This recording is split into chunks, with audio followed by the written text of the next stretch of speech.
The opinions expressed on this show do not necessarily reflect those of the Barbers Chat Network, our great partners at H&B Media, or any of our media peers. We're just five idiots who love sports and love to talk shit. If you're offended easily, then this show isn't for you. And for those of you who aren't offended easily, sit back, relax, and enjoy the show. Remember, it's only entertainment.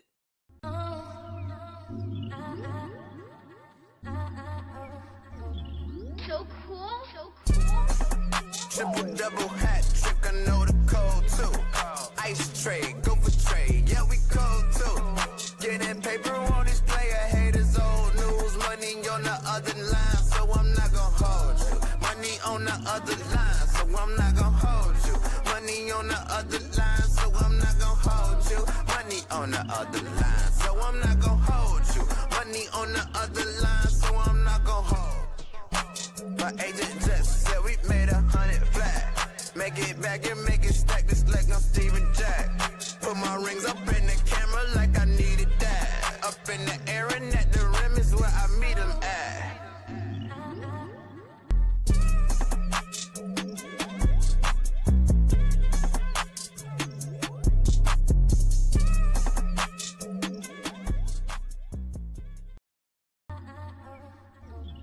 So cool.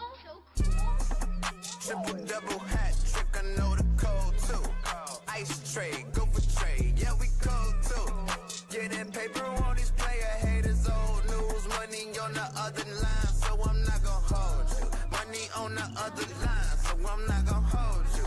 Money on the other line, so I'm not gonna hold you. Money on the other line, so I'm not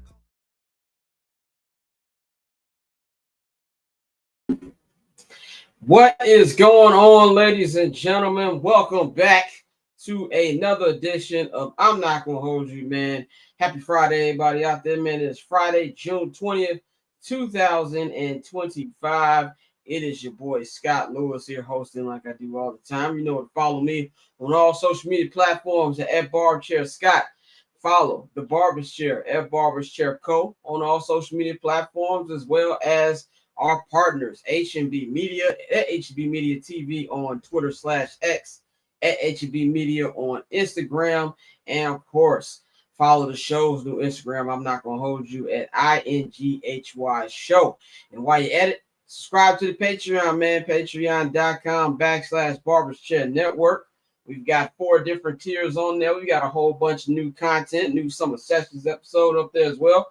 If you subscribe to any of the $5 tiers or the $10 all access tier, you get 20% off your first Barbers Chat Network purchase at the BC Net shop for merchandise, man. And also, I've got a new YouTube page that you can subscribe to at Barberchair Scott, or if you are y'all go and subscribe to that YouTube page.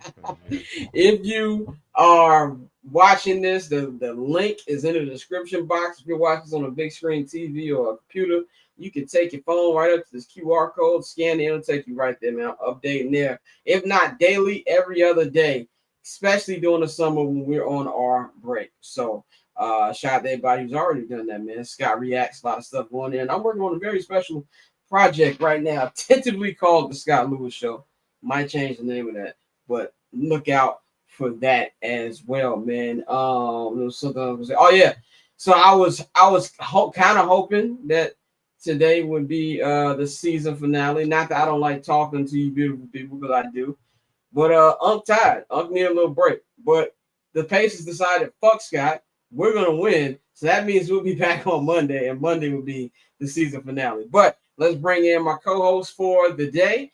We've got JR Bang in the house. We've got Dante in the house. You can follow Bang at JR Bang on all social media platforms. You can follow Dante and at October Zone Tape. Both of these gentlemen have podcasts up right now. First Black Champ and High and Outside available on all platforms right now. How you brothers feeling? Feeling good, man. Juneteenth weekend. Even though Juneteenth was yesterday, we're gonna celebrate this weekend. It's Friday. I was off 2 days in a row, so I ain't stressed out as I normally am. But feeling good. I'm decent. If anybody who's from Georgia, you've been to Atlanta. I just drove from Peachtree City to Midtown in the middle of traffic, so I'm tired as fuck as well. So Hey, you going to birthday bash this weekend, fam? Can you send me some tickets, fam? He said, about that. About that. Look, I've been messing with everybody in Atlanta anyways. Like, yo, y'all ain't even invite me to birthday bash, fam. They like, you supposed to be here. Like, nah, you right. It's crazy because that's still, bro, that's it showing my age. And I know it's crazy saying that to you. But I remember in birthday bash, remember T.I. dissed, that was remember an Orlando shot. Remember Gucci dissed T.I.? Or what kind of king? Flip, the leather pants? Oh, yeah. Oh, hey, birthday bash. What kind of king? He said, wear a Lucky Charm suit. But nah, man, Glorilla gonna be headlining. They say it's gonna be a real big deal this weekend. Got a lot of people coming in, a lot of surprises and stuff. So if y'all ain't got y'all tickets to birthday bash, y'all need to go ahead and get that this weekend if you in Atlanta or will be in Atlanta. And shouts out to my digital team that's gonna be covering it. Shout out to them, man. But we got to bring in our guest today. I know he doesn't have too much time, but on Friday, we're talking about Game 5 of the NBA Finals, and Bang said that former random Chicago Bull, Jud Buechler, that somebody on the one of these teams had to have a Jud Buechler game. And that led me, Pappy, and Dante be like, what fucking Jud Buechler game are you talking about? So after a couple days of Bang saying people took his words out of his mouth, pause, our guy, Jack Silverstein, you can bring him on right now, Chicago historian. Jack came through in the clutch and saved Bang with the facts, man. Jack, how you feeling, brother? I'm good. How are you guys? Good, man. Hey, Jack. Great. Hey, Jack, when did you post that? What day did you post that? I want to show you how God worked. When did you post that article? Do you remember what day? Yeah. So I did a story. So I'm working on a book on the '90s Bulls. It will be the first comprehensive book on the entire dynasty. I've got a newsletter where I put all my interviews, all my research, and starter articles on a number of different topics. So on May 21st. I did an article called Jud Buechler Jumpman, and it was about Jud Buechler, the relationship between his volleyball career, which was also pro, and his basketball career, in particular, his penchant for tip-ins, offensive rebounds, keeping possessions alive. And in this story, I included his big plays in Game 6 of the '97 Finals, and there were two. Dante referred to them as a hot six points. He hit a three toward the end of the third quarter with a second left on the shot clock. MJ had a contested jumper that went wildly off the backboard and flew off. Jud grabbed it, took one dribble, sort of like squared himself and hit a three. And then at the start of the fourth quarter or early in the fourth quarter, Jud swung it around on a pass from Tony over to Steve Kerr. Kerr hit a three that put the Bulls ahead. So it was a go-ahead three. And so those two plays were huge. And you're talking about Jud Buechler, a guy who was never, ever, obviously, anything close to an NBA star. But he had a big moment. Bang's point was that bench players play better at home. And Jud Buechler had a couple of big plays in a deciding championship game. So, Jack, before Scott says something, I just need to say this one thing, Jack, because they was clowning me about this shit. I just want to show you how God works. May 21st is my birthday. It was mainly Pappy. May 21st is my birthday. Look at God works. I mean, I shot you some bail with the hot six. Like, I was on your side. Like, he hit a couple shots. I didn't deny that. I would never deny that. Pappy was the one who made a big deal about it. I wasn't even, because when Bang first said it, I wasn't going to say nothing. Then Pappy's like, hold on, what game you talking about? But let me tell you how I found out that Jack posted the highlight. This is how I just knew everything is meant to happen for him to be on the show this week. Because I was asleep. Sometimes, you go use the bathroom, you check your phone. So it's like 3:30 in the morning. I got a text from my guy Lotto. And it was a 3. I'm like, what the fuck is Lotto texting me this late? It just said Jud Buechler 1997 highlights. He is like, boom. And so I was like, all right, fair play. And then I clicked on the thing and it had Jack's YouTube. I was like, oh shit. And then I woke up and I saw Bang's tweet. And so everything just came together for that, man. But Bang, I'm gonna give you the floor. So as I was talking about, it's the others. Like in these games right here, sometimes you could be Matt Dellavedova who just goes off, and I think TJ McConnell is headed towards that Matthew Dellavedova lane where some people can even insinuate or think that he could be a Finals MVP, and then you have those others like Jed Bushler or Bobby Hansen when it comes to the Bulls. I always think that the others and the wily veterans, all of those are underrated. So I want to ask you this question, whether it's Bulls or anybody else. Who's like your favorite other? Who's or that favorite other moment that really helped the team get to or win a championship? Is this? Yeah. Okay. Well, Bobby Hansen is a big one. The final shot of his, I think, 12 or 13-year NBA career was the famous three in the corner, Game 6, 92 Finals, when we were down 15, and that kicked off the comeback. And that's obviously an amazing shot, amazing moment. But he was so much of an other that a few days later, Chicago police wouldn't let him into Grant Park for the rally because they didn't know who he was, and he had to say, "I'm Bobby Hansen." And at first they didn't believe him, and I think it was Paul Sullivan at the Tribune who helped get Bobby Hansen in. So that's how much of an other Bobby Hansen was. Joe Bushler with some real big rebounds in Game 7 against the Pacers.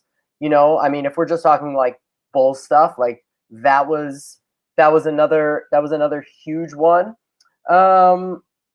So I think those and Joe Bushler in Game 6 against the Jazz in '97. Those certainly stand out to me. Those are ones that I always think of. You know who else had a real good game? Trent Tucker had a good Game 6 against Phoenix in '93. That was a really good one. Cliff Levingston had a huge series against the Pistons. And I mean, that's one of the most historic series or wins or anything in Chicago sports history. And good news, Cliff was right there for that one. So that's another great one too. Shouts out to Cliff Levingston's Riviera. Yeah. Good times, Cliff Livingston. I'm trying to think who's my favorite other. My favorite other is probably, you know who other, and this is, you know, other gets too much credit, and it's starting to piss me off. Steve Kerr. I think we're confusing Steve Kerr coaching career with his playing career. Now I'm not saying that he wasn't influential to the Bulls' second three-peat. He was. I remember those threes in Game 7 against Indy in the Eastern Conference Finals. But there's no reason why when I pick up my Last Dance box set that this dude is on the cover. He just shouldn't be on it. That was a timing thing because it absolutely played into his coaching time because that was coming off Golden State having been in 5 straight finals with 3 championships. That's what that was. Obviously, Harp should have been if you needed a fourth guy, obviously Harp should have been on there. And that's my biggest issue. I love that documentary. I've seen it more times like my biggest issue with that documentary is that Ron Harper had one speaking part. And it was a Cleveland Cavaliers guard. It was a Cleveland Cavalier. And granted, we know Ron Harper got a stuttering problem, but there's no reason that I see Bill Wennington more than I see Ron Harper. I'm sorry. I just don't want I feel like that was crazy.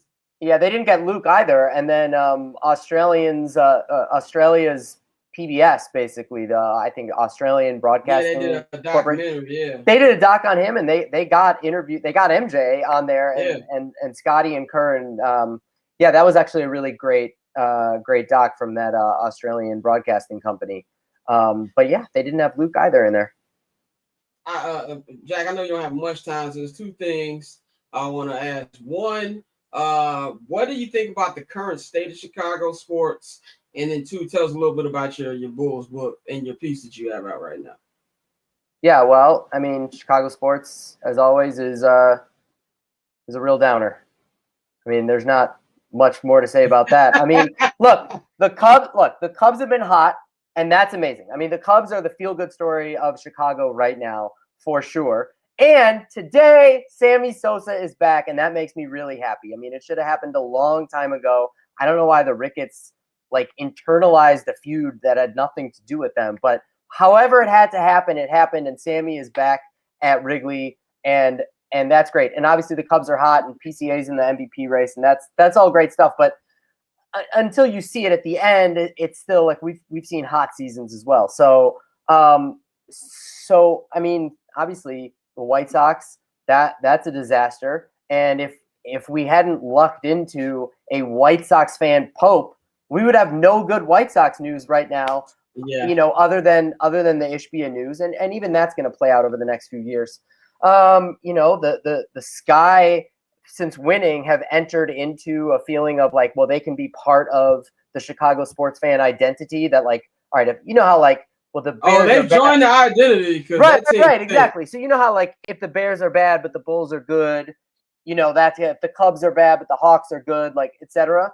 And now you felt like, okay, now we've got the Sky, and that's a good piece of it. I'm looking for a book that I brought home from my parents the other day. I can't find it, but it's called Who Runs Chicago, and it was written in 1979, and it takes every area of Chicago life, documents it, and then it has a ranking system of all of the most important people in there. So real estate, banking, commodities, high society, the arts, the mob, okay, street gangs. Jeff Fort came in as number 2, okay, Hey. and sports as well. And that's very interesting to me because I was born in 1981, so this is like a good marker of where sports was in the city right before I was born. And it's all about how terrible everything was and how we're a city of losers, but of unique losers. And I'm like, that doesn't make it better. And that's kind of how it still always feels. But obviously, very excited about the Bears. Very excited about Ben Johnson and the potential of Ben Johnson and Caleb. AK and Eversley getting extensions. I don't know what the hell that's about. Billy getting extension. This is all terrible. But shout out to Drew at the Bigs for breaking that. And that is very cool. So it's a tough time to be a Chicago sports fan, but hey, what else is new? And the Cubs honored Sammy by blowing a 4-1 lead and losing 9-4 to the Seattle Mariners. Oh, I didn't even look. Really? Yeah, they lost 5. Yeah, these Sammy's on the post game show right now with is that Cliff Floyd on the marquee? Yeah, he does the Cubs marquee broadcast now. Okay, from the side look like Izzy Adonijay. I was like, fuck is he doing? Hey. Shout out to the Wood, fellow Thornwood Thunderbird. That's right. Cliff Floyd. I can't believe it, but I can believe it. See, Dante said shout out to the Wood. I instantly thought like, y'all know Tate is? Like, what's But Jack, tell us like what. Oh my bad. You guys say something? Oh no, go ahead. I was gonna say, tell us like there's been a lot of media and books on that 90s era of Bulls basketball. Tell us like what you're trying to do that'll be like kind of different from what we've seen and heard from that dynasty era. What's incredible is that there is no book on the complete dynasty. So there are books on individual seasons, like the Jordan Rules, one of the most famous sports books ever, but it's only about one season. There are great ones by Missy Isaacson and Rick Tellender and Roland Lazenby. But again, those are all still only about one season. Then you've got, books that are about a single person, whether it's a biography or somebody's memoir. And again, only about one person. What I'm working on, my book, 6 Rings, is going to tell the full story of the Bulls dynasty, not just everything that happened on the court and, what that run was, but also the total culture that took place around the run and how, we became this incredibly influential global brand. And actually, and fitting here. So if you're in Chicago, go pick up a copy of The Reader because I've got my first cover story, and the piece is called Dennis Rodman's Gay 90s. It is a story about the relationship that Dennis had with Chicago's LGBTQ community, and wrote it for Pride. This art is by an artist named Otis Richardson, who made it in '96 for a publication called Black Lines, which is an LGBTQ plus publication in Chicago. And he did this original art that you can see right here, pretty bold, obviously. And Very he, bold. but really cool. He was he said he's a gay black man, and he was inspired by Rodman to draw him for their Pride issue. And so he tweeted it during the Last Dance, and then I found it on Twitter looking for just dropping a bunch of search terms into Twitter last year, looking for like what did people tweeted about Rodman and gay Chicago. And so he was able to add some color, and it's one of the dopest reader covers I've ever seen. Some things I did not know about Chicago. We are recognized as having the first gay rights organization, or what is probably the country's first gay rights organization, in 1924. We are believed by some to have had the first Pride Parade in 1970, and the North Halsted neighborhood, Boys Town, was the first time that an American city noted and created a specific gay district. So we have a lot of history in Chicago, and those were some milestones that I didn't know about. And it's a really cool piece. But I mean, Dennis Rodman became a cultural icon, but it wasn't just him. I mean, you mentioned Bill Wennington, and Bill Wennington had a McDonald's burger. The Big Wennington. I definitely had that one. Rose. Yo, I This forgot is- about I had that. the Big This Wennington. is your backup center Yeah. with his own sandwich at Mickey D's. There was just nothing like him. So that's what I'm working on, and you can see all of my interviews and all of my research at readjack.substack.com. That's readjack.substack.com. I always say it is for the low price of Paxson a month or Pippin a year. If you understand that, Yeah. then this is made for you. $5 a month for 33 One of years. the good pieces of news that I broke. I published for the first time ever the complete text of Craig Hodges' letter in 1991 to President Bush. He was on All the Smoke, and they were talking to him about the Very White good House one. trip. And there were people on YouTube in the comments saying, "Oh, I never knew about this. What did the letter say?" So I pulled up Craig's memoir, which I was a ghost editor on, whenever that was, 2017. And so I pulled that up, and I was like, "Oh, I'm just gonna type this up, on YouTube," and it only had an excerpt. So I pulled up the Tribune's original reporting from 91, and that only had an excerpt. So it wasn't out there. So I texted Craig, and I said, "Hey, do you still have a copy of like your full letter? It's at the George H.W. Bush Presidential Library in Texas."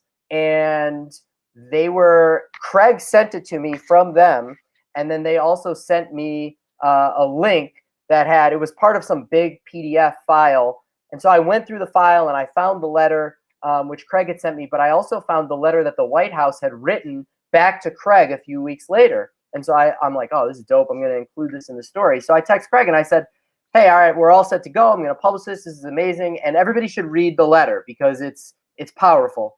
But I texted Craig, and I said, "I've also got the letter that the White House sent back to you. I'm going to include that." And he said, "What letter?" He had never seen it. Wow. He never got Wow. It had been, who knows, intercepted, or just it didn't make it, or whatever happened.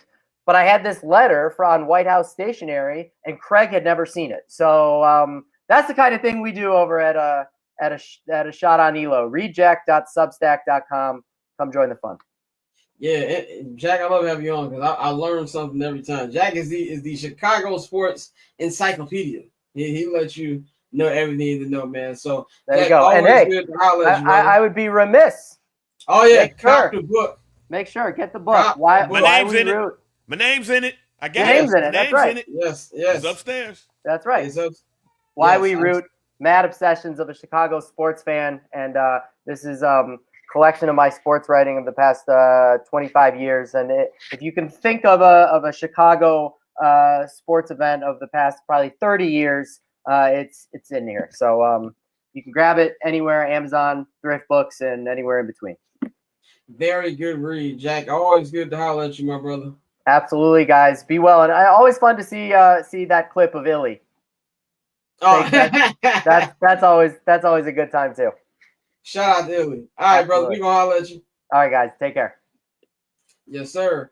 That is Jack M. Silverstein, man. Of course, you can follow him every Jack on all social media platforms. Get in tune with everything he's doing, man. Bang, you've been vindicated Hey on man, on the program. hey man. All I was saying, I couldn't remember the exact game, but I remember the Marks chanting his name as he walked out, and Marvin Albert was like shouting him out. But as I said, it's them others, fam. But I also said, and let me just get this off real quick, and I think you joined me in this, so you could go ahead and add yourself to the screen too. We said that game 5 was going to be OKC by 10. I said 11. They won by 11. We also said that game 6 would be a blowout in favor of the Pacers. It was a blowout. So, hey, Indeed, shouts it out to was. us. Shouts out to us, and also from what Jack was saying, shout out to Long Beach bar hopping legend Dennis Rodman. If y'all want this, the story about how Damian had all his drinks bought by Dennis Rodman, like we gotta get him come on the show and tell that. I've heard most people running Dennis Rodman out of Long Beach. Shout out to that. But anyway, let's get to the NBA Finals. Last night was Game 6 of the NBA Finals. The Indiana Pacers staving off elimination against the Oklahoma City Thunder, man. I am trying to find the score. You ever know you got shit on your iPad or whatever you looking at? All right, here we go. So the Pacers won last night 108-91. And honestly, the score was not even as close as this. Shout out to Ramos in the chat. He said, I'll be back, my hate watch. Stay with us, man. You gotta get through this. You know how many times I have to talk about teams and players I fucking hate? Yeah. You stay with us, brother. Stay with us. But this game was not as close as that score might lead you to believe. This was an ass whooping from the jump.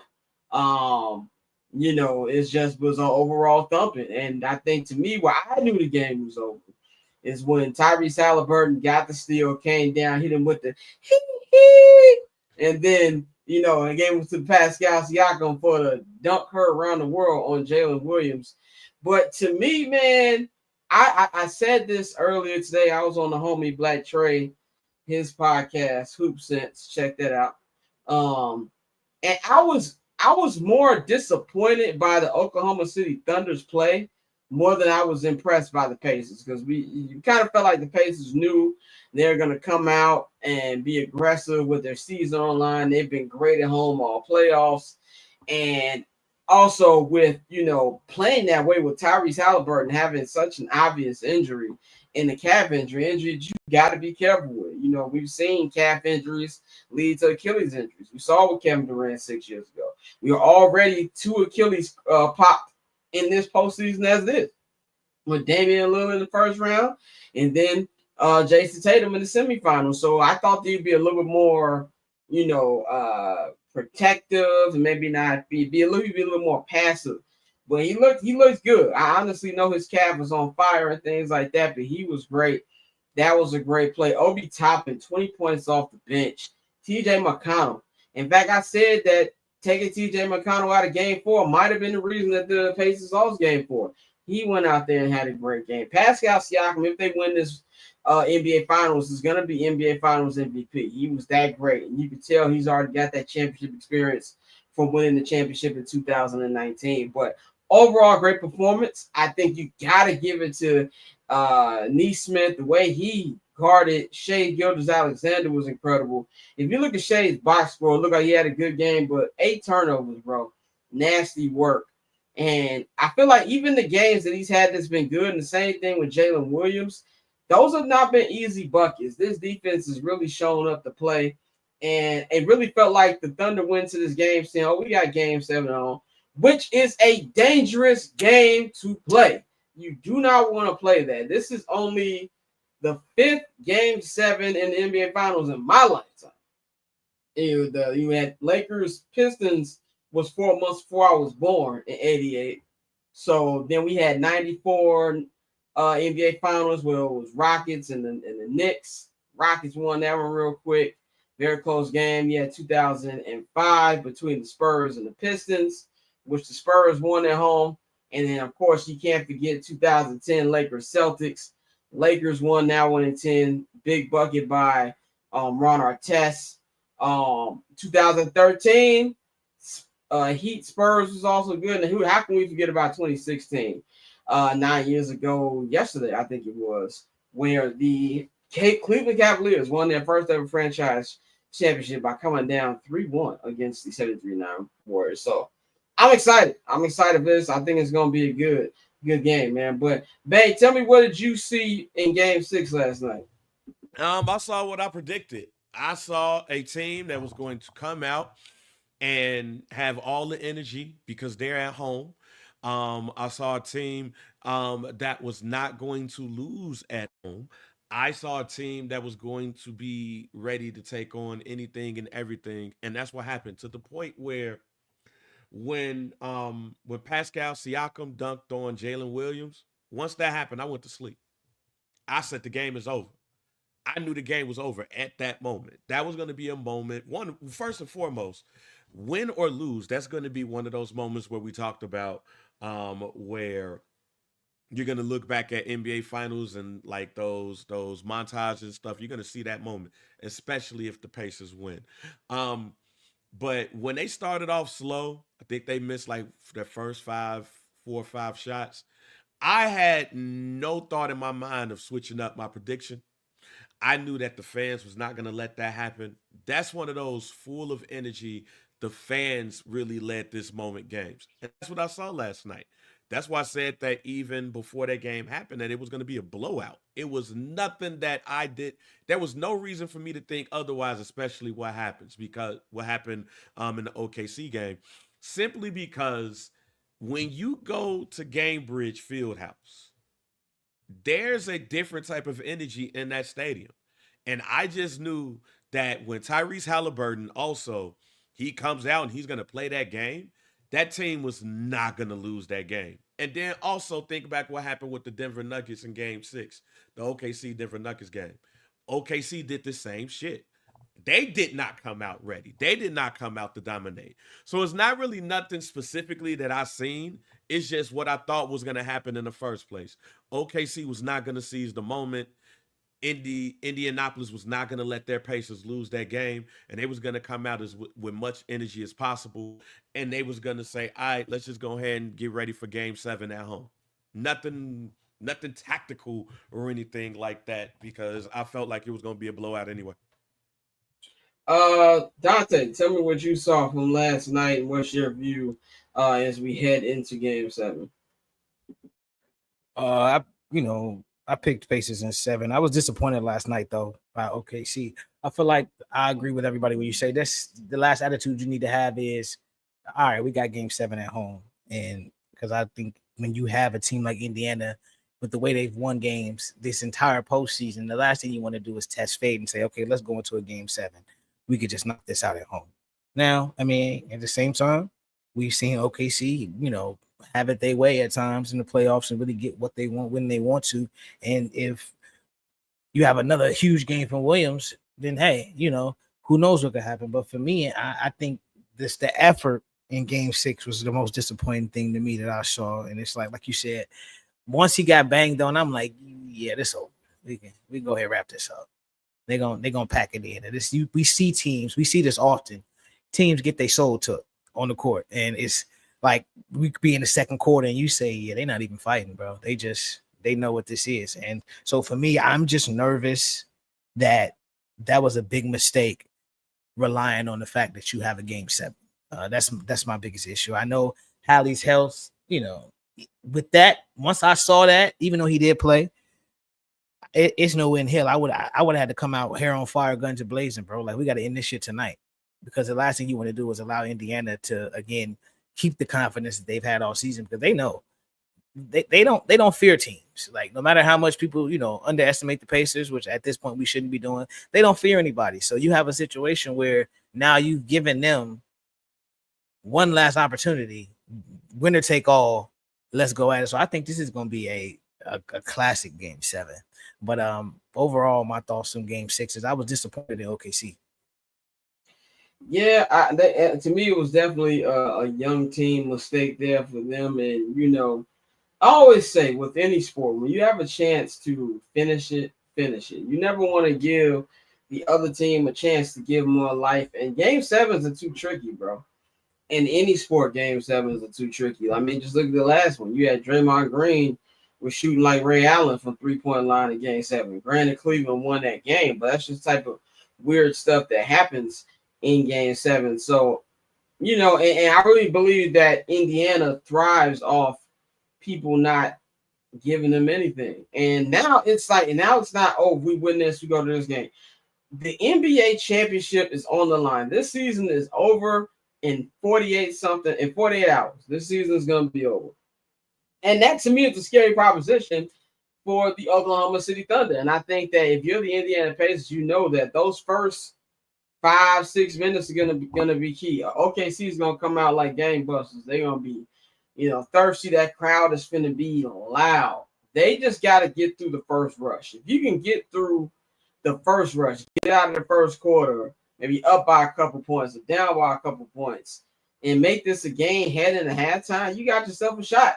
Pacers have already proven that not only can they win on the road, but they can win in Oklahoma City. They did it in game 1. Could have probably did it in game 5 if you know, if there wasn't injuries and things like that. You got a question. Ant says, if OKC loses game 7, are y'all more confident making it back to the finals than we thought 2012 Thunder were? I think that the thing with this league is you really can't be confident on anybody making it back to the NBA finals because we are officially in the parity era. And you know, I think that I will probably like their chances a little bit more than 2012 just because James Harden was up out of there. Like, he was like, yo, I'm too good to be the third fiddle here. And I'm going to find me a deal. And they traded him to Houston, and the rest is history. So just off that, I feel like they have a better chance in 2012. But nothing's guaranteed in today's NBA. We don't know what this landscape is going to look like in like a month and a half. You know, so I don't know. I give them more of a shot than I do Indy, though. Hey, Scott, I'll give you one better. I'll go one better. If they don't win, they're going to make a trade. If they don't win, if they don't win game 7, they're going to make a trade because of everything you just said. There is no guarantee. Sam Presti done already been through this. Everybody felt like a dynasty was in the waiting for OKC when they went to the finals against LeBron and them. You felt like you was going to be able to keep that team together. They was that team where, oh, man, you don't want them to get a championship because they could roll off a couple once with that team. But that didn't happen. James Harden left. Then KD left. Then Russ was gone. I believe if OKC loses on Sunday, a big trade will happen.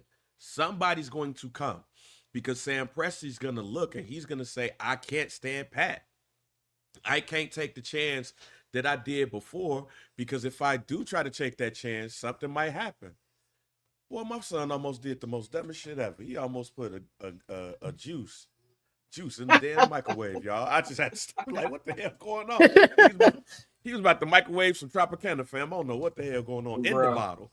But yeah, I think if it happens, somebody's gone. Chet, somebody's gone. I won't go as far as to name a team, but it would not shock me or surprise me. The team that we've been saying, one of the teams that we've been saying should make a trade for Giannis, that team is OKC if they don't win on Sunday. Because you don't have to blow it up, but they got picks. They got a whole bunch of picks. They got a whole bunch of players. They got a whole bunch of people they need to pay. You see Jalen Williams doing what he did. Oh, man, that's great. That's fine. Him, a couple of picks, another player, take your ass to Milwaukee and Giannis come over here. If that happens, if they lose, I will not be shocked or surprised if that happens. They going to bring KD home or some shit like that. That too. I just want to go over the list of game 7 since all 3 of us were born and put on this earth. I'm going to give you the final scores just to show you how crazy game 7s are and how just everything we know about the series you got to throw out the window. So 1984, the Boston Celtics defeated the between the Los Angeles Lakers, won 111-102. Larry Bird was MVP. Larry Bird had 20 points, 12 rebounds. Cedric Cornbread Maxwell, who I think was Finals MVP in 1981, had 24 points. He also had 8 rebounds, 8 assists, 2 steals. 1988, the game I was talking about, 4 months before I was born. The Lakers defeated the Pistons. MVP was big game James Worthy. Lakers won 108-105. And this is the Detroit Pistons team with Isaiah Thomas on one leg. We know he messed up his leg in game 6. And he still put up a good fight. Worthy had a triple-double, 36 points, 16 rebounds, 10 assists. Magic Johnson had 19 points, 14 assists in that. And let's go 6 years later, 1994, a.k.a. the O.J. Chase series. A 6-year-old Scott Lewis was wondering, Mom, why is that man running on a freeway? As we will later find out what happened. That's actually my first big life moment, watching the O.J. Chase, which is crazy. I'm definitely dating myself right now. The Rockets won 90-84. Who can forget about the horrendous performance by John Starks, which a lot of Knicks fans probably just recently forgave him when he became one of the Knicks courtside uncles. But Elijah Wan had 25 points, 10 rebounds, 7 assists, and 3 blocks. And this was Houston's second NBA championship. Let's fast forward 11 years later, 2005, San Antonio Spurs defeated the Detroit Pistons. MVP was Tim Duncan. They won 81-74. That's a nice classic mid-2000s score right there. Duncan had 25 and 11. Ginobili had 23 points with 11 of those in the fourth quarter. I remember that. He just instantly took off in that game, and that ended Detroit's dreams of going back-to-back. 5 years later, a game that I was very stressed about because I almost lost money on this. The Los Angeles Lakers defeated the Boston Celtics. Kobe Bean Bryant, you can see in the background right here. You got right here. Kobe won MVP, his second Finals MVP. Lakers won 83-79. This is a game that the Celtics were up 15 points in the third quarter. And I remember at the time, people was telling me, "Oh, Kendrick Perkins got hurt." And I was in my 22-year-old mind who, still understands things about sport. Man, fuck Kendrick Perkins. But them rebounds would have been very key if he was out there because Kobe had 15 of them shits. 23 and 15. Pau Gasol put in 19 and 15. Who could forget about that big game 3 by Ron Artest that sealed it for the Lakers. 2013, the Miami Heat defeated the San Antonio Spurs 95-88. LeBron James, 37 points, 12 rebounds. D-Wade had 23 and 10. And that whole series even went to a game 7 because Kawhi Leonard couldn't hit free throws and left the door open for Gilgeous Alexander to hit that 3, which made me violently angry because I hated that team more words than I can explain. And in the last NBA Finals, game 7, the one everybody talks about, maybe the most famous game 7 in NBA history, the Cleveland Cavaliers defeated the 73-9 Golden State Warriors 93-89. Bron had 27 and 11, 3 blocks. Of course, his most famous block over Andre Iguodala. When we talk about weird things happening in Game 7, Draymond Green had 32 points. He hit like 5 threes in that game. So also had 15 rebounds and 9 assists. So that's what I say all that to say this. Game 7s are tricky. Game 7s are fluky, and you do not want to rely on it. I don't care if the game is at your home court. Now, you know the old adage that you don't want to have a Game 7 when the best player is on the other team. Unfortunately for the Pacers, that's their problem in this one because SGA is the best player. This is where we talk about legacy moments, and I don't want to go full first take, but we're going to learn a lot about SGA in this. This game can go one of two ways for SGA. He can dominate, put on a performance. We can talk about him the same way we talk about Magic Johnson, Larry Bird, LeBron James, Hakeem Olajuwon, Kobe Bryant, all these guys who put up big games, Tim Duncan, Manu Ginobili in Game 7s, or we going to be like this Canadian John Starks from what happened in 94. So a lot of it's on the line for him to go as well. So in this game, first of all, I'm with you, Dante. I do think this is going to be a great game. I think this is going to be the best game of the series. I think it's going to go down to the wire. But road teams have only won, I think, one or two of these in the last couple of years. So, I'm going to go. I picked Thunder all year.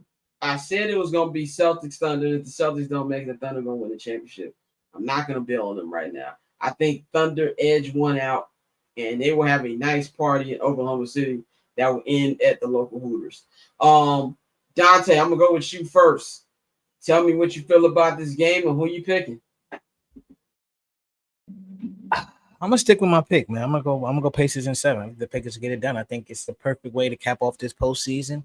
And like I agree, it's gonna be a great game, a back and forth game. I think it'll be a game where OKC has a lead late, and I think the Pacers will pull out one last miracle in this run. And I think we deserve that, especially because everybody was so hell bent on saying that this series is gonna be trash. And we told y'all it was going to be good. We said there's going to be a lot of good hoops, a lot of high quality shot making. And that's what you've gotten for 6 games. And so I'm excited for game 7. I think the Pacers will be prepared. I think Rick Carlisle, like we've said, is the most underrated coach of this era. And, this will help cement his greatness even more by winning this championship. But I think that the Pacers will get it done. And Adam Silver, he's created the parity that he wanted. And so, that's why, as we said in the previous about OKC, you lose this, it's decision time because we see windows slam shut every day. And so to sit here and wait back and say, well, we just keep them together. I know that's what Denver did, but, Denver had Joker, and that's a completely different situation. Shea is great, but Joker is still, I think, one of the handful of superstars in this league. So with that being said, I'm sticking with my pick, bro. I'm going Pacers in 7. Bang, bring us home on this topic. How do you see this game 7 going? And do you think it will be a good game, or is this going to be a blowout?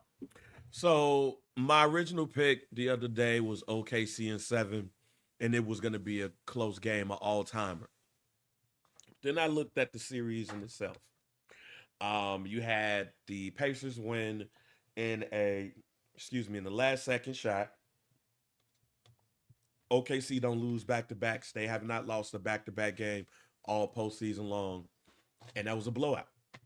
So not only have the OKC Thunder not lost back-to-backs, and you got to take that into account, it was the way that they won too. And then I look at the Denver series.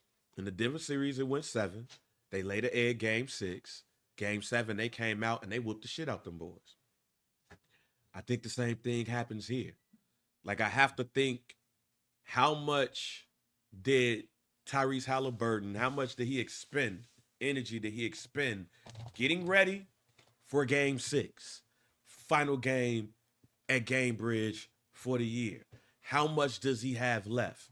If I'm looking at both teams, I'm looking at game 7, the team that's going to come in the healthiest, the team that has not lost in back-to-back games, the team who has already went to a game 7 in this postseason, and in that game 7, they beat up on a team that has the best player in the world, has won a NBA championship.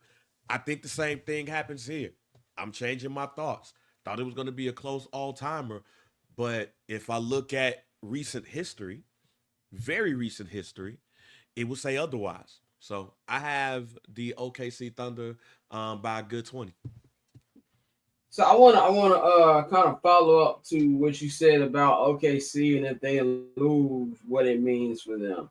I want to flip a little bit. What does it mean for the Pacers if they win? Because this is a team that the Thunder are a new team. Pacers been around for a long time. They're a long time franchise. During the 90s and the early 2000s, they were around. Couldn't get past Michael Jordan in '98. Couldn't get past the Knicks at first, then finally beat the Knicks and then beating the Knicks. In the 2000s, couldn't get past Kobe and Shaq. And then you had in 2005, which I believe a team that probably could have won the championship. That 2005 Indiana Pacers team, Linda Miles at the Palace happens. And they've got to Eastern Conference Finals with Paul George and shit like that. But what is a win for Indy? I don't think we even really thought about the Pacers actually hoisting a Larry O.B. Bang to you, what does this signify if the Pacers do win a championship on Sunday? If the Pacers win a championship, small market, that's one. Feels really good of a small market, even though both teams are small markets. Vindication for Tyrese Halliburton. I mean, for him to be named the most overrated player in the NBA and then win a championship, all that shit you put on the shirt. Like, he's with Puma. That Puma probably already have a shirt that talks about that and him winning a championship. So he's either gonna wear the one shirt that they've created after they win, or they're gonna send that one shirt over to Africa But I think the biggest thing just for the franchise in general is just getting over the hump. They've been a couple of times bridesmaids, never the bride. And in '05, they didn't even get to that point, which they probably should have. You got players like Reggie Miller and Jermaine O'Neal and Ron Artest and Rick Smits and the Davis brothers and Chuck Person. When we talk about especially those '90s teams, we talked about it on this podcast before, where we talked about some of the best teams to never win a championship. Some of them Reggie Miller teams are some of the best teams that never won a championship. They only have an ABA championship. So it'd be amazing. But also the biggest thing about it, we can talk about all of these big markets all you want to. You could talk about LA, you could talk about New York being the Mecca. You could talk about Chicago, you could talk about all of these big market teams. But Indiana is basketball. They eat, sleep, breathe basketball, from the Pacers to the Hoosiers to high school basketball, Ben Davis High School, and all of these others. Like they eat, sleep, and breathe basketball. So to get a championship in that state would be great for the sport. To finally get a NBA championship, they got an ABA championship, they got a couple of NCAA championships.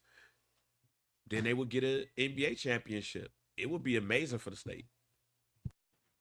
Dante, close us out on this. I'm actually gonna frame the question a little different for you too. What does a win for each side mean, in your opinion? For OKC, I think if you win, if you're Sam Presti, this is just redemption and proof that your process works. I know a lot of people have been critical of him hoarding draft picks and doing all of this and the way he's built this team, but I mean, he is a win away from the ultimate prize, and that's what he's been shooting for. So I think for Sam and OKC, it's more so of a feeling of vindication, and for SGA, just another moment to solidify your march toward being a superstar in this league. So I think that's big for them. And also, we speak a lot about, the possibility of making a trade. But if you win a championship now, you can, work with these guys and see, obviously, every year in every sport, we see teams where a guy gets a ring and then goes to get his check. Like, so somebody may just go get paid.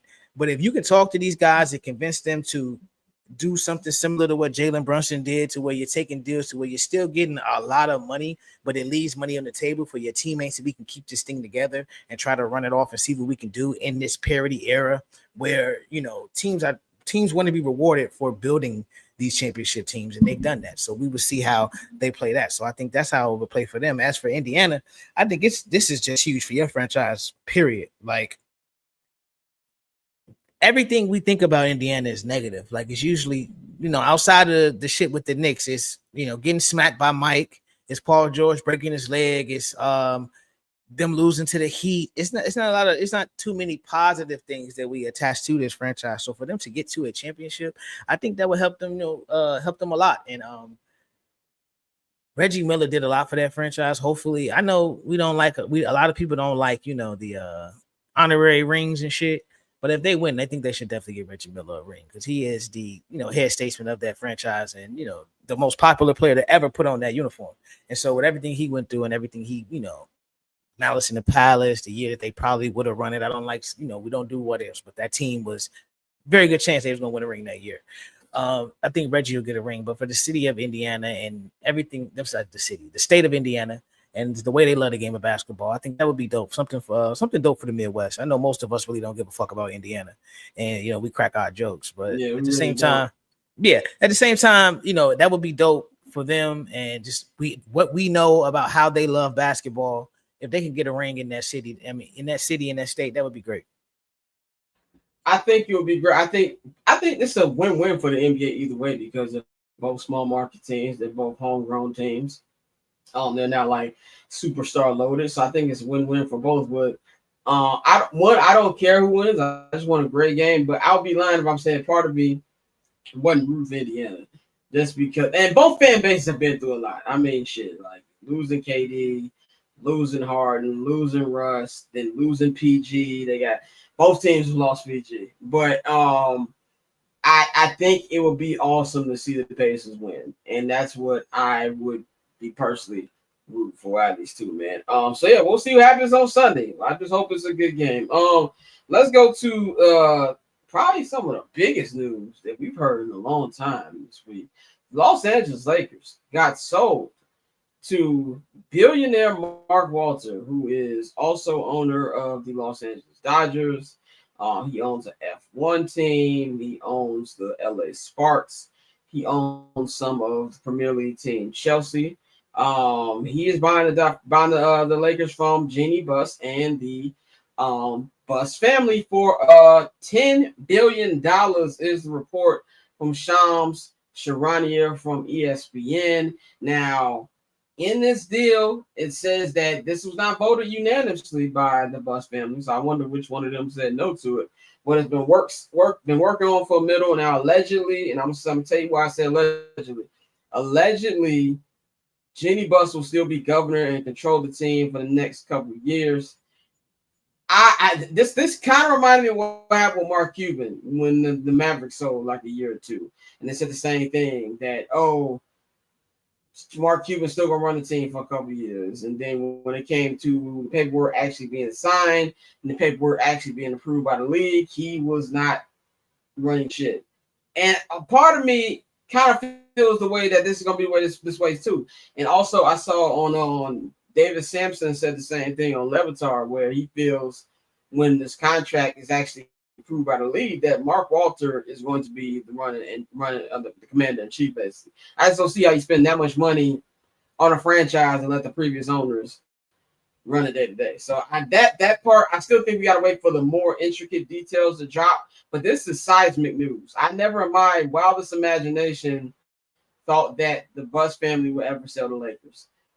So that's why I feel about that. I kind of want to like bring this all into one ownership conversation. So before I get to all that, I want to get y'all opinions on that. And we're gonna bring Courtney in, so I want to get her opinion. I want to involve the MLB a little bit in this too. But Dante, I'm gonna go to you first. What do you think about this sale and the details of it?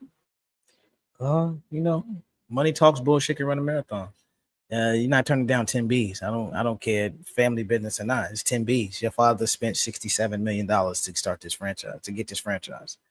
And that is an incredible flip out of this world. So I think it's amazing. I think also, much like Mark Cuban said, I think it's important that people need to really go back and read what he said when they asked him, why are so many people selling majority stakes in these franchises? And the reality is, it's just, it costs more than ever to have to upkeep a franchise. It just costs more than ever. Most people, they're privately funding stadiums more than ever now because cities are broke and can't afford to do it.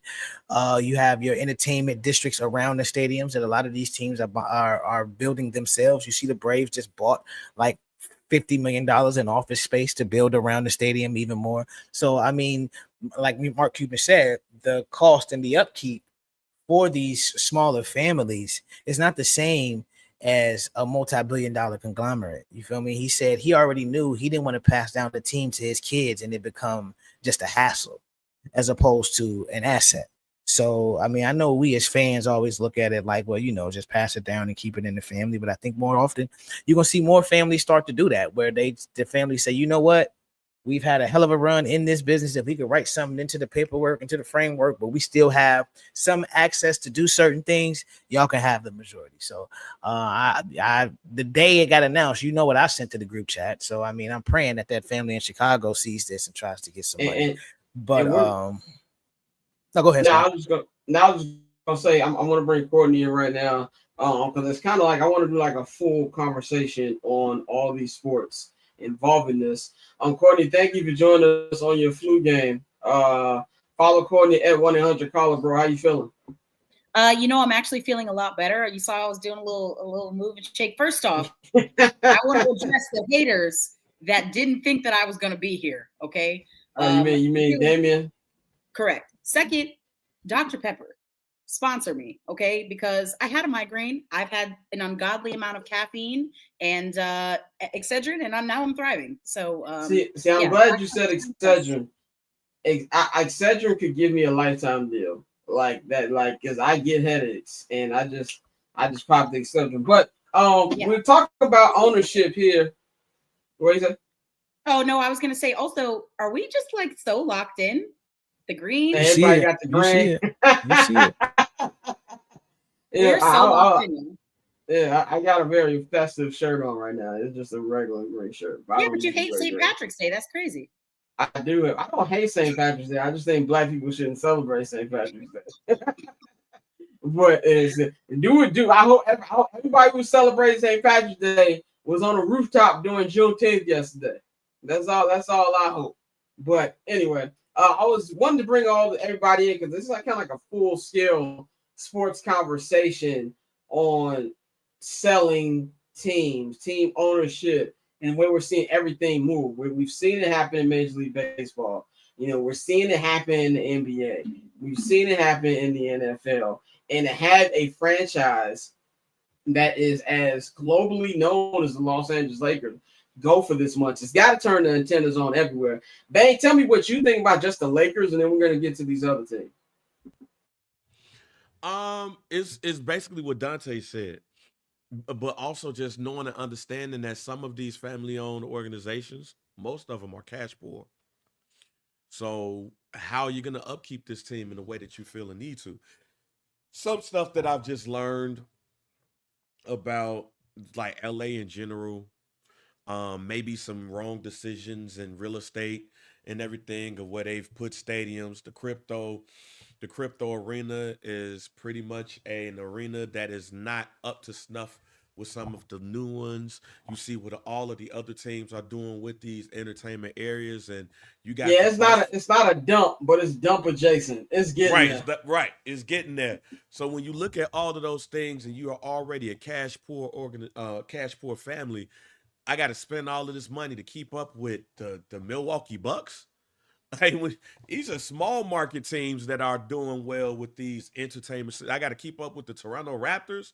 We ain't got it. So when you look at Mark Walter and you see the money that he's been throwing around, and I don't know much about baseball. We talk about this. I don't know much like I used to. But what I do know and what I've also learned about Mark Walter, he's not an owner that you hear all the time. Like you didn't hear him like you heard Bud Selig with the Milwaukee Brewers, or you didn't hear him like going old school, Marge Or Shot. Steve Cohen. And that's what I'm saying. And then you go new school with the Steinbrenner family, and Steve Cohen. He seems to buy the team and say, hey, y'all do what y'all got to do, but y'all ass better win. And if you don't keep up a standard, even though you've been successful, I'm gonna see your ass up out of here. So in knowing that, if I'm the Lakers, I'm looking at this, or if I'm LA, I'm looking at this as a way of, okay, the Lakers are still the Lakers, but low key, we ain't been what the Lakers probably should have been because they ain't been able to afford it. With Mark Walter and his relationship with Magic Johnson, which cannot be understated, there's a chance from a business standpoint, you could get back to what Jerry Buss had this team at in the first place. The Lakers probably have not been that from a business standpoint. The Buss family sees it. They've probably had some little infighting, and Jenny was like, all right, yeah, we're going to have to go ahead and let this go. But we're going to get this $10 billion, and after we split this with the owners, then we'll go ahead and get a nice, healthy share. And Phil Jackson somewhere like, damn, I should have stayed my ass up over there. But what's my man named Jay Moore? Comedian Jay Moore. Hey, he's raking in the bucks. He's like, yo, my boo got over $1 billion coming. Boy, I would never write a joke again, nigga. Are you crazy? Right. Yeah, exactly. Yeah. And Courtney, here's a question for you. Like, if you're looking at all these legacy teams, how much is Hal Steinbrenner wanting to let the weight of running the Yankees? And it feels like a weight. I feel like, I don't know if it's just me. I feel like he don't like doing this shit. How much you think I can sell the Yankees for? Yeah, I mean, well, I know we're going to talk about it in a second, but now we're in a position where we're talking about the Tampa Bay Rays possibly selling for close to $2 billion with a B, $2 billion. So if a team like the Tampa Bay Rays have a valuation, of 1.7 to $2 billion, I can't even fathom what the Yankees would sell for. Like the number, like I don't even know how many zeros to add to that number. It's an obscene amount. I know that much. It would be ridiculous. Like Reed, I'm thinking 15. Go ahead. Yeah, Yeah. if the Lakers sold for It would be more 10, they're than- 16. I think it would be I say more than the 16. Lakers. Yeah. Yeah, I'm thinking 15 easily. And that kind of goes to Dante, what you're saying. Now, we all know that with the Bulls, there's already a ownership plan with the White Sox, whatever. We do know once Jerry passes away that the full control of the Bulls goes to Michael. Now, we all know Michael said he plans to keep the team and the family, but like you just said, Dante, money talks. Bullshit run marathons. Do you think that? Because I think the Bulls, I think the Bulls go for 8 or 9. Like just off their global presence. We got two $10 billion franchises in the sale right now in Chicago. You can't tell me nothing different. Yeah, like I think easily they could do that if with Jerry out of the picture. I wouldn't be 100% shocked if Michael's like write the check. Dante, what you think about that possibility? I agree 100%. That's why when they announced I know it's the White Sox, but when they announced the timeline for how they're gonna move things, like I really wouldn't be shocked if in 2029 he said, "Hey, you can have this shit." Like especially if the White Sox are still trash, it's like okay, give me $4 billion. I'm out of this bitch. Like what are we talking about? So I think those costs are really starting to add up, and for a lot of people, they are really, especially with the finance bros, which are some of the most annoying people on earth, they make a lot of money. So like whether you like it or not, they are coming into professional sports. It's just a matter of when, not if. So will one of these guys come to him and throws an offer at him for I wouldn't if Ishbia hadn't bought the Suns already, I wouldn't be surprised if him and his brother tried to swing a package deal where they bought both teams. Right, exactly. Yeah, and just bought both teams off of them. But I think it's a situation where when you get that type of money thrown at you, it's easy to have these morals and these values, and we're a family business. If somebody puts a check for $6 billion on the table, we're gonna have that conversation. Like, correct. It's nothing. It's not gonna be a hell no, like they do in the movies and rip up the check off. Are you crazy? Even with the Bears, how many times Jordan McCaskey said we're not gonna sell? Now we're hearing that we're gonna sell a minority stock in the team for like $1 billion so we can help fund this stadium. And I know people. I'll wait till I see it. There's a possibility. I'm not saying it's gonna happen right away, but it would not surprise me if in the next 5 years, both of the biggest franchises in the city of Chicago, like, hey, write the check. Wouldn't surprise me. And if those owners, why wouldn't you? You especially the McCaskey family, no disrespect, but it's been 100 years, bro. Like you've had your run, you've made your money. 85 was a long time ago. I'm talking about 40 years ago. God bless you. Y'all gone. It's over. It's over. Like the family name will live on without you. Like we don't need you all to be there in any capacity. It will always be Hallis Hall. Forever. It will always be Hallis Hall. George Hallis, your daddy, your granddaddy will always have that statue outside. I will never call another grown man Papa Bear, but I mean, you got fans that do it. So, yeah, he's a legend. It's there. Like, it's nothing to worry about. Just go make your money. Go get you a private island somewhere, man. It's get cold in Chicago. I know y'all sick of it. Yeah, exactly. Now, Courtney, give us a little detail with the Tampa Bay Rays thing, because I've been hearing a lot about that, and I've even seen, like, we talk about stadiums too. Now, correct me if I'm wrong. I saw a picture of them doing work on the A's stadium. Is that finally getting worked on? In Vegas? Yeah, in Vegas. Yeah. So they're developing that land. But once again, I want to reaffirm this.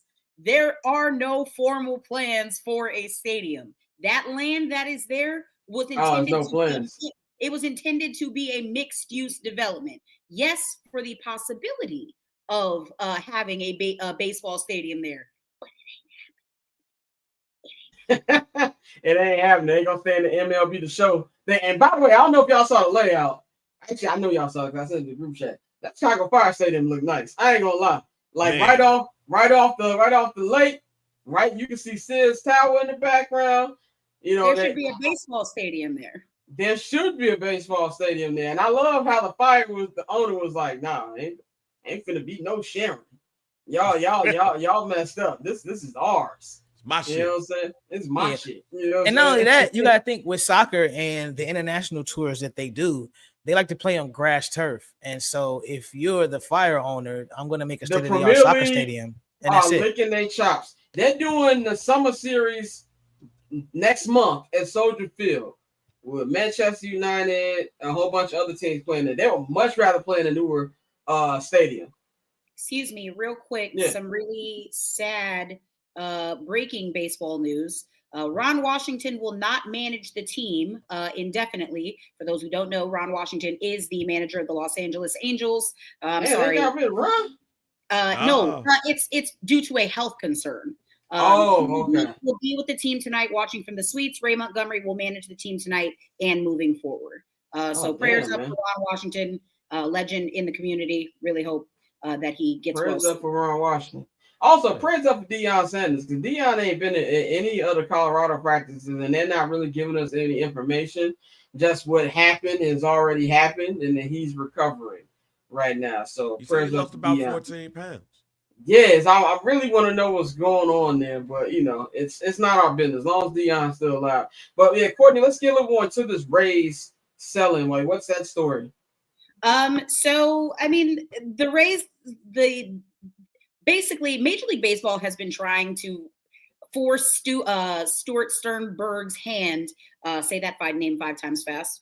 They have been trying to force his hand and essentially force him to sell, since there have been a lot of like bait and switch with selling the team, trying to build a new stadium, because the Trop, beyond it just being a dump, and I'm not talking about just because the roof issue that happened due to the hurricane. It's just a dump. It's a dump, and not only that, it is extremely far away. We're talking like an hour and a half to get to the ballpark from some of the more densely populated parts of Tampa Bay. Basically, Rob Manfred does not want that team to leave that market. They want to keep baseball in Tampa. So these idea that, they might relocate to Nashville or Montreal, or that's not happening. That team will be staying in Tampa. But I think Rob Manfred, the commissioner, is just fed up with Stuart Sternberg. This writing has been on the wall for, a couple of years now. But yeah, money talks. And for a guy who put in a $205 million investment into buying the team in 2004, $1.7 to $2 billion is not a bad way to go out.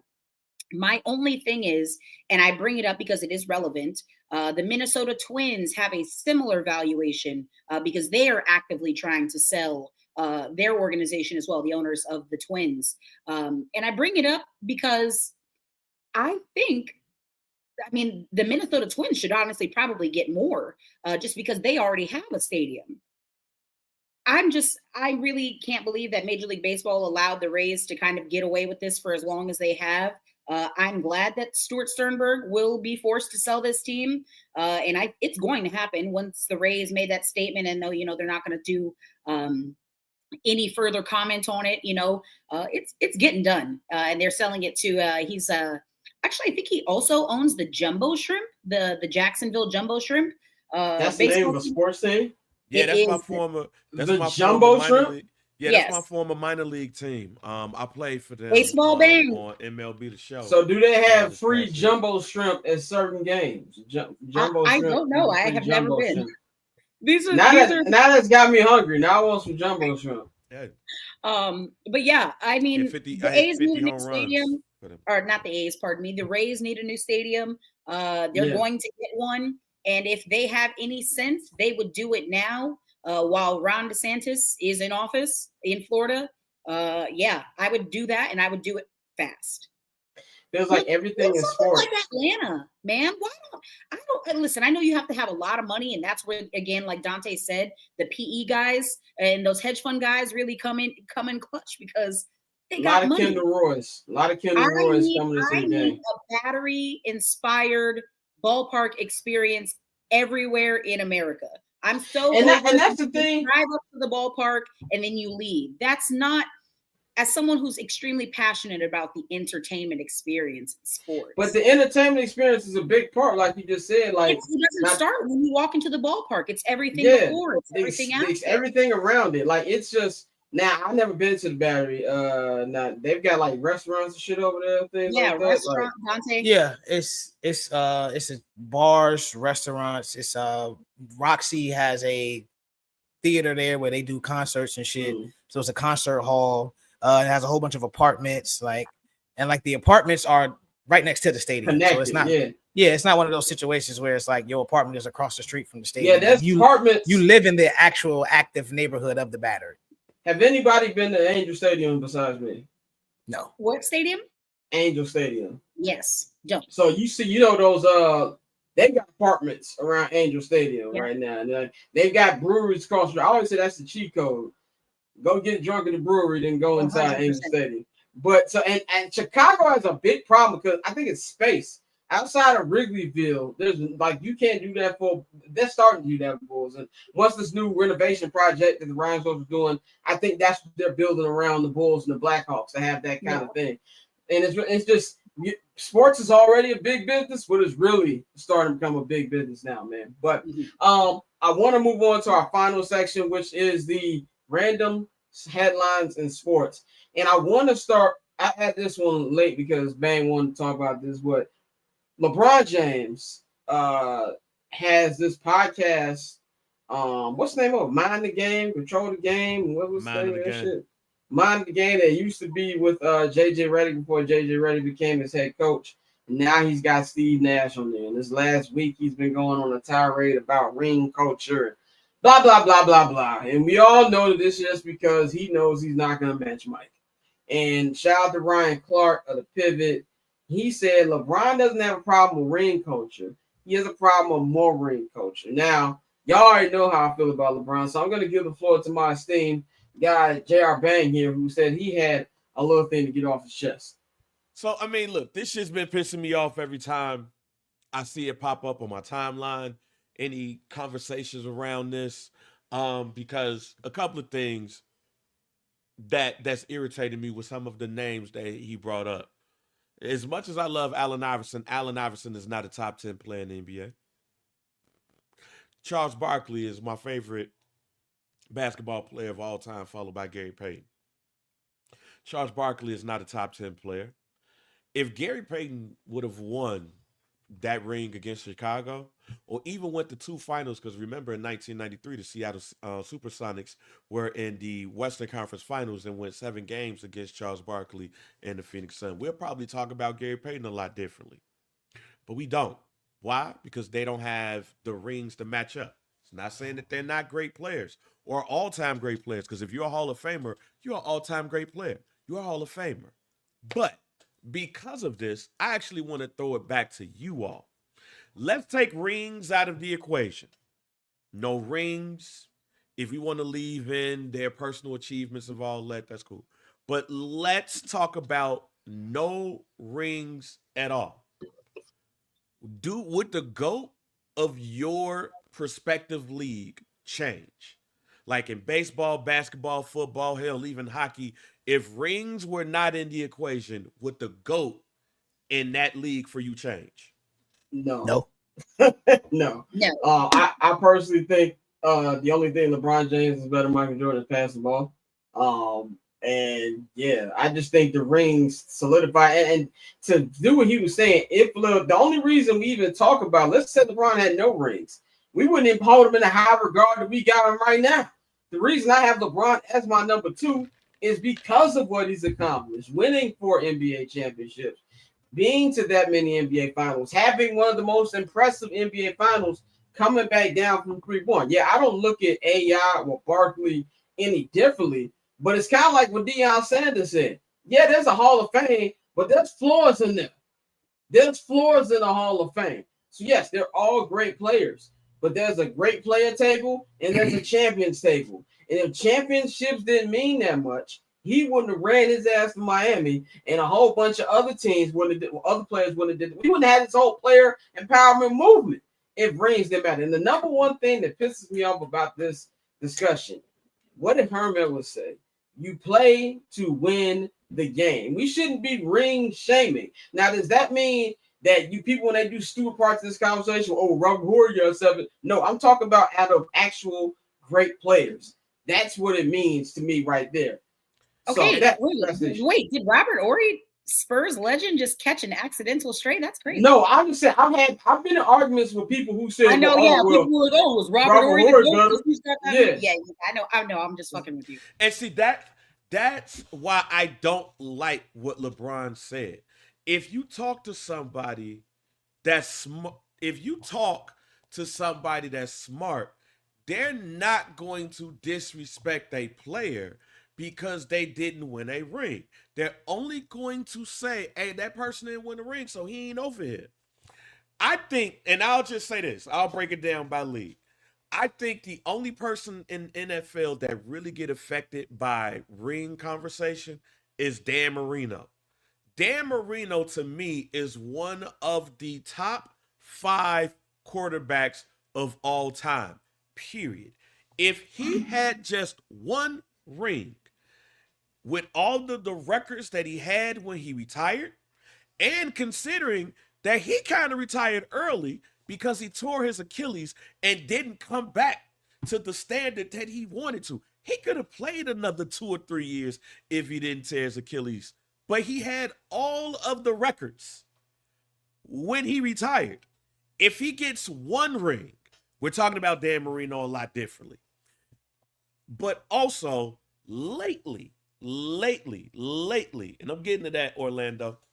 Lately, we've been in a quarterback culture, so we don't even recognize other people as great. That's the only thing I hate about the GOAT conversation in football, because Jerry Rice, Walter Payton, Barry Sanders, Deion Sanders, Lawrence Taylor don't get talked about in those conversations like they used to because we're so quarterback dominant.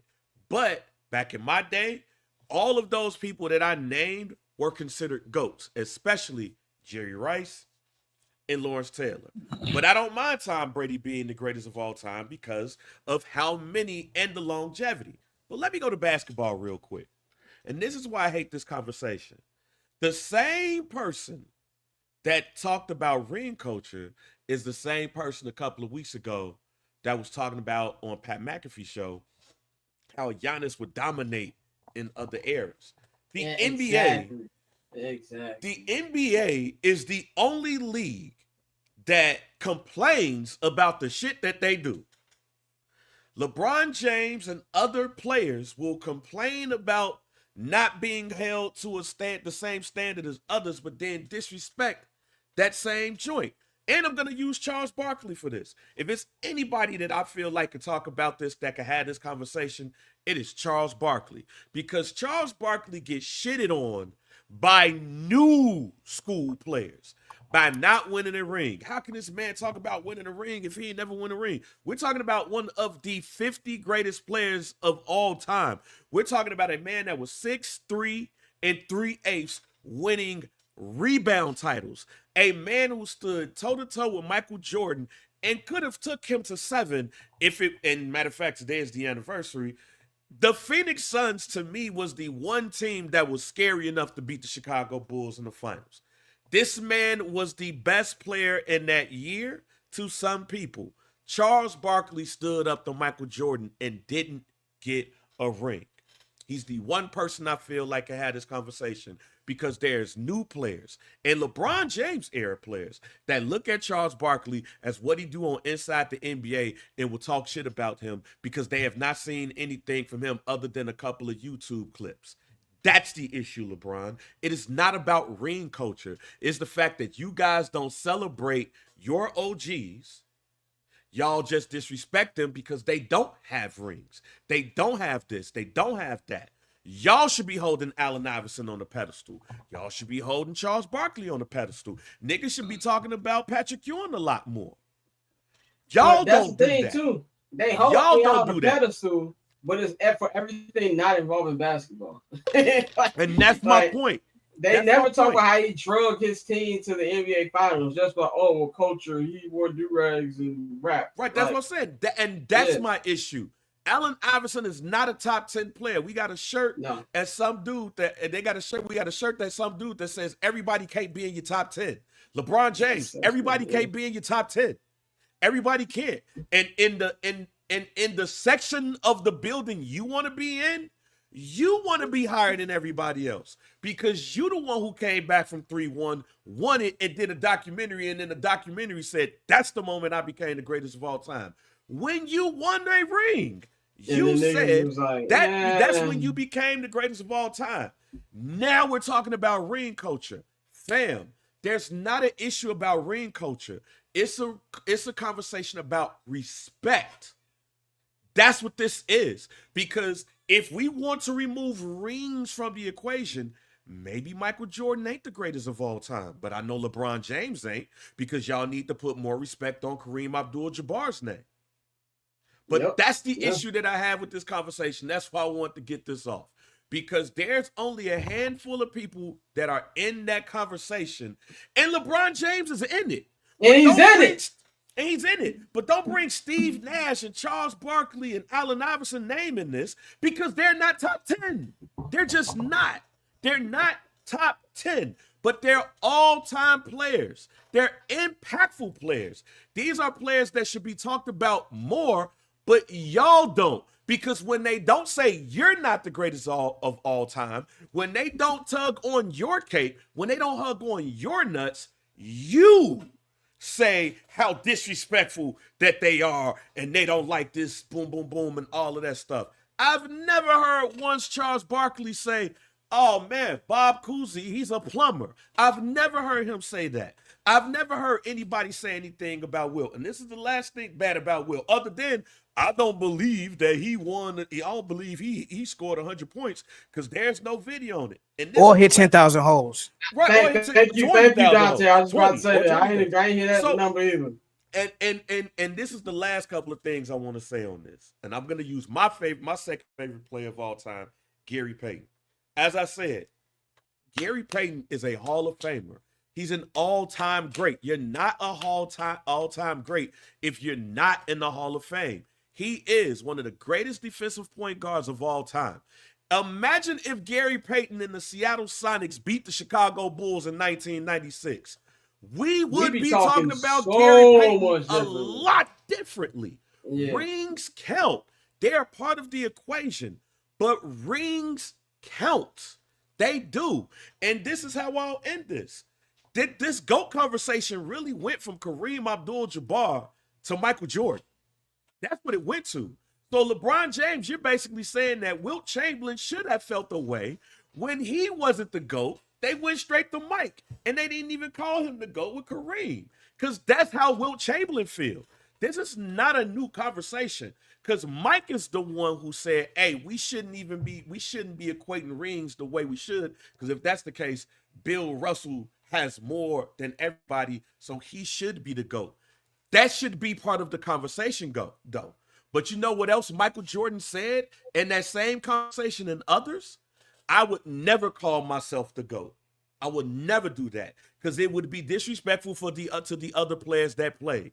He would never call himself the GOAT. So it's real disappointing to me that the person who called themselves the GOAT after coming back 3-1 is complaining about the GOAT status when he only did that because he won a ring. So basically, LeBron, you're telling me if you didn't win that ring, you would not be the GOAT and you shouldn't be in that conversation. That's what irritates me about this. The GOAT conversation, rings is a part of it, because to be the GOAT, people feel like at the top of the sport, the reason why you play this game is to win championships. You achieved it by dominating or doing whatever you can in the greatest moments and the other things that involved in that. If you are LeBron James, if you are on the internet looking at these dumbass people on the internet say all of these dumb things about Charles Barkley shouldn't be in the GOAT conversation, or he shouldn't be an all-time great because he don't have a ring, well, you know what you need to check? You need to check some of them players in the NBA. Go check Anthony Edwards, who sit up here and said that talked about all of those players in the 80s wasn't this or wasn't that. Joe, go check him, but you didn't though. Go check some of these young cats who don't look at their history and figure out why this person was what they was. Go talk about you want to have a real conversation. I'm sorry for the long ass rant, but this has been irritating Nah, me. go And I've been crazy. waiting Go for it. crazy. But go talk about how people don't talk about Adrian Dantley a lot. Go talk about how people don't talk about Bernard King a lot, or some of those players like that. They are in the Hall of Fame, and if they're in the Hall of Fame, they're all-time greats. It's just levels, Jack. And you are in the small room. You're in the smallest room. But don't bring Charles Barkley, Steve Nash, Allen Iverson in this conversation, or others, because they didn't win a ring. Because you know what? The other thing that I hate about this conversation is when people say, I think the word choice is what matters in this. Oh, winning a ring, not winning a ring hurts somebody's legacy. No, it does not hurt the legacy. It doesn't. That's the only thing I could kind of agree with LeBron James on. Winning a ring does not hurt a legacy. Winning a ring enhances it. And if you don't have it, your legacy is still intact. But if somebody wins 6, if somebody wins 11, if somebody wins 1, it enhances it. You have a car. The more shit you put in the car, you enhance it. And we got power windows. We got power steering. We got brakes. We got the sound system. The more you put in that shit, the better the car becomes, right? It's the same thing for any sport. So if you got LeBron James, who has the most points in NBA history, if you have Wayne Gretzky, who used to have the most goals in NHL history, when you have Kareem Abdul-Jabbar, who used to be there, when you have Barry Bonds, when you have all of these people, that enhances it.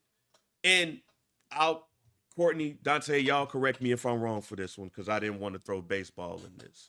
But the only reason why I don't, because this is actually the question that I wanted to ask for Ask a Casual. So it's kind of right on time. In my opinion, the reason why we don't have GOAT conversations like that in baseball is because percentages and the team.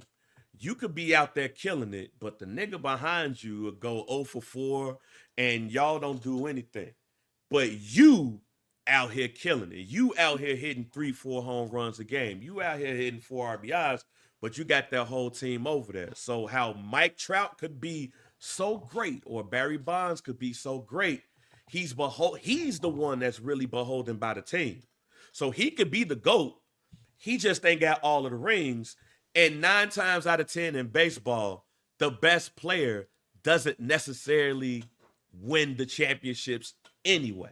Am I wrong? I also think it's because of correct. the steroids, and they try to act like he didn't have 3 MVPs before he juiced up. Yeah, So, but not only that, with baseball, it's a lot like golf, tennis, and other individual sports where when you step in that batter's box, it's you in the pitcher. Yeah, you got people out there playing defense, but it's what you do in that batter's box as a hitter. And so, like you said, Derek Jeter was talking about how baseball can really humble you, and you can't really name another sport where if somebody does something wrong 70% of the times, you're really good at what you do. Like bingo. that, it's Hall just one of of those Famer. things.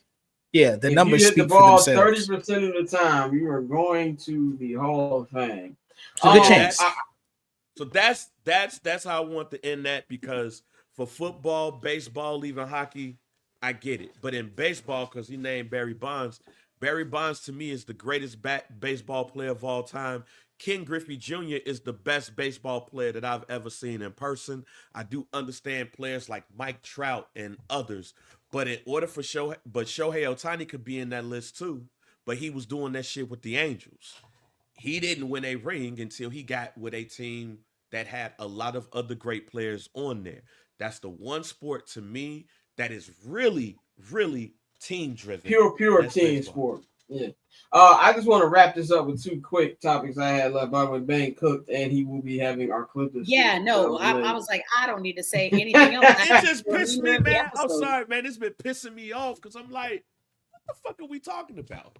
Whenever people go on rants on Bron, I feel like that video of Michael Irvin. Now everybody's seeing what I've been seeing the last couple years. I've been saying this forever. But just very quickly, Shedeur Sanders. I just want to say this about Shedeur and the speeding thing. One, of course, is getting a lot of attention, more attention than probably should get. But I'm looking into the camera. Shedeur, you're probably not going to watch this. Well, brother, I need you to be smarter. Granted, you were sober, that you didn't drink anything, nothing like this, but the spotlight is going to be on you. That they are going to nitpick every little thing you do off the field and on the field because of your last name. It's because something else was going on. Kevin Thompson in the comments, suck my dick. Okay. Let's block him real quick. Anyway, Watch moving more right other along. platforms. Yeah, go watch something else, bitch ass nigga. But anyway, well, I forgot what I was saying. What was I saying? Oh yeah, Shador. I need you to be smarter, brother. Yeah, because they're gonna be nitpicking everything that you're gonna be doing. So that's really all I have to say about that. And then finally, I wanted to close this out on Stephen A. Smith. Have y'all been seeing? I mean, it's been happening for a while, but I feel like it's really starting to happen at his right wing transition of his career right now. Now, I've always been a big Stephen A. fan. Stephen A. has the most gifts in my phone. When I met this man, I was like, this nigga has no idea how many reaction videos I have of him. And, he showed love when I met him. Having said all of that, this thing he's doing right now, in my opinion, is very nasty.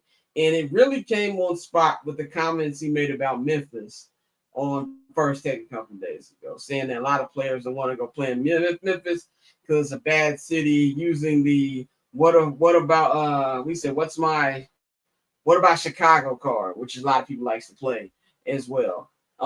So yeah, I just think it's nasty. And I do think yesterday when he had his daughter on the pregame show for Game 6, that was a lot of damage control that was going on right there, because he's been cooked on almost every platform I've watched. And he's got Candace Owens on his platform. He's going on tour with Bill O'Reilly. It's just nasty work that I've been seeing from Stephen A. Dante, what's your take? I know obviously we can't be surprised. He's slowly been doing this over the last couple of years, but what's your takes about how he's been, the Memphis comments he made as well? I mean, the Memphis comments were crazy, but I mean, at the end of the day, he sees the way the media landscape is turned in, and he sees the money involved with being a conservative pundit. And so, when he says, I want to be, like Joe Rogan, or in a light like Joe Rogan, none of this should shock you. Also, another thing that shouldn't shock you, and me and my friends talk about this all the time, and older black people would tell you this. Most older black people are conservative, and if Republicans weren't so flat out racist, they would be just tell you they're Republicans. So, I mean, none of this should be shocking to you. Like, a lot of the shit he says, it's just more so now that he has the free will on his show to actually say it. But your uncle be saying this shit too. Like, none of this is crazy to me at all. So it's just more so, I think it's more of a grift where he's like, he sees the money involved. He's like, okay, let me make this money play over here. And he's going to run it up. And because they're going to eat it all up. Like, it's going to happen. Like, we see every time, like, when he goes on Hannity and he's going back and forth and he's able to take his sports style and bring it over there and cook them in debates and have them stuttering and bumbling, bro, it's going to be ridiculous. Yeah, he ain't wrong, Scott. Now, I don't think he should have said it. But my uncle don't talk like that. But yeah. Like, you're right. But no, hey. Well, first of all, Dante's right. I've said this for years, and what he just said, like older black folks, the majority of older black folks are really conservatives. They just think those people are racist over there, but they got some of the same thoughts. The values might not be the same, but the thoughts are the same. But the Memphis comments, when he said it, I wasn't really taken aback. I was like, yo, he kind of got a point. And then Kenyon Martin went on the Gill show and was like, yeah, I don't want to play for Memphis. Like, I don't want to go. And yeah, there's other players that feel like that. I just wouldn't have said it because of the sport. Black folks, it's a black mayor and all of that stuff. And then the way that it was said took me back. Like, it didn't need it. Like, for that segment, it wasn't needed. But it's one of those things, like, you ain't wrong, but shut the fuck up. Like, not outside. Like, don't say it outside. But also Dante is right. Like, he sees the landscape of where he could get money, and he diversify his portfolio by being able to go on these other platforms. But he does end up going on these other platforms and cook them in their own game. And honestly, that's what a lot of black folks I've noticed been doing. There's been a number of black folks that I've been seeing go on Fox News and News Nation, and the real racist one I think is like Newsmax. And they'll go on there under the guise of, yeah, I'm about to agree with y'all, and then they go up in there and say a couple of things to show black people like, no, I'm trying to be the spook who sat by the door over here. And I ain't saying that's Stephen A. Smith, but there's a lot of black people that's going on these other platforms trying to be the spook who sat by the door. Try to go up in there and come under the guise that I'm about to agree with you and then cook you on your own platform. It's just as bigger because it's him. Courtney, you got any take on this? And now we're gonna wrap Absolutely not. Absolutely not. I'm not giving that man my emotional energy. I will say this, some good news I just read on Twitter. This comes from the Hollywood Reporter. John Bernthal will be returning as the Punisher in Spider-Man 4. Yes, nigga. Yes, that's what I am here to see. I've been wanting this for a long time. Now throw Kingpin in there too, Kevin Feige. Give me what I want. But anyway, we headed to the streets, Scott. We headed to the streets, Scott. We're headed to the streets. That's exactly what we need. But that's all we got for y'all on this edition of I'm Not Gonna Hold You. Our season finale will be on Monday. Last episode of the season. Now, granted, we will do a NBA free agency recap episode on July 7th. That'll probably just be me banging Patty because I know Dante is gonna be not available because it's Monday, and then Courtney.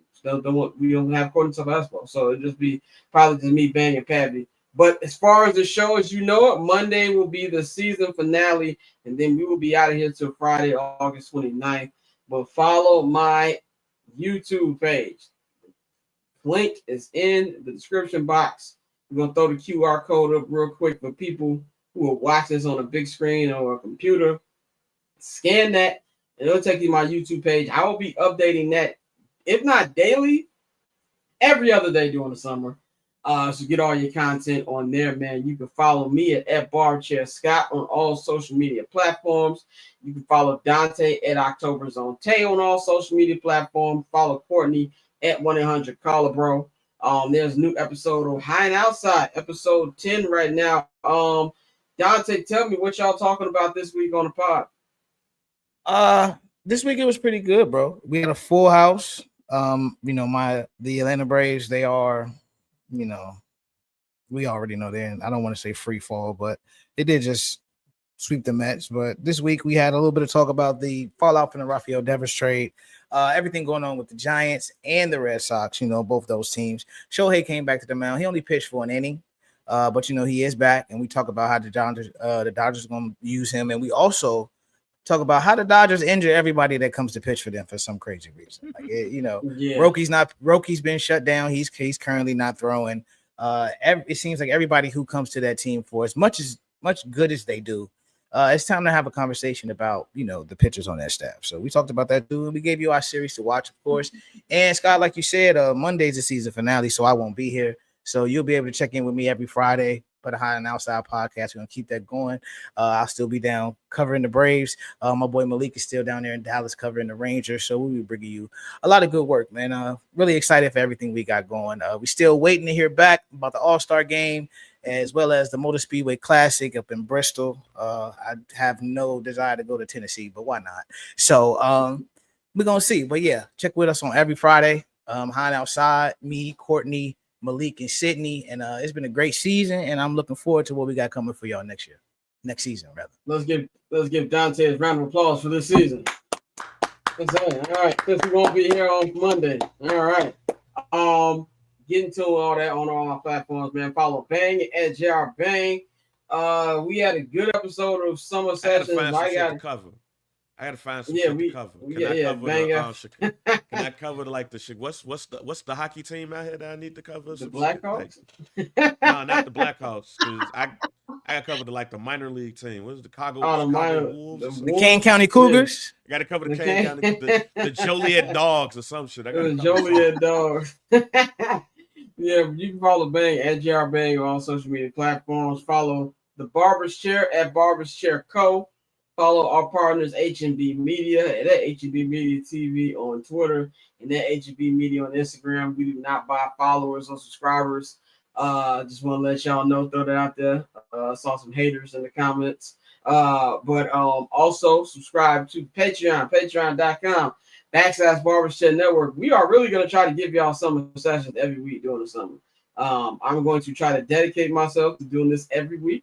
We've done 2 in a row. We're going for the 3-peat on Tuesday. I want to talk about rap discourse on Tuesday. There's a lot of nerd niggas on the timeline with a lot of stuffed and locker energy on, and I want to discuss on Tuesday. A lot of wall jumper energy. So take your phone up to the QR code, subscribe, get 20% off your first order on the Barbershop Network merchandise shop. It is bcnetshop.com.